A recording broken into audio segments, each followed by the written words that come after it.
আমরা আল্লাহ পাকের সেই রহমত, সেই বরকত থেকে আমরা বঞ্চিত।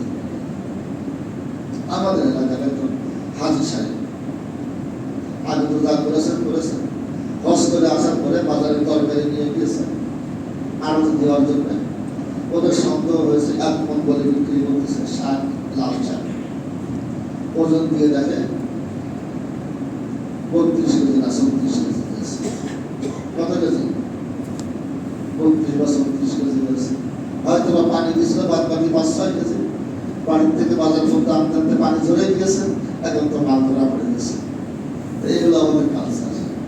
এই কালচার থেকে আমরা না বেরোনো পর্যন্ত শরিয়াত আমাদেরকে যে শান্তি শৃঙ্খলার যে গ্যারান্টি দিয়েছে পাবো না, আমরা দুনিয়াতে পাবো না। যে ইসলাম পালন করে, যে ইসলামের অনুসারী হয়ে আমরা পার্থিব জীবনের 50-60 বছরের জীবনের বরকত আমরা নিতে পারছি না, সেই ইসলাম পালন করে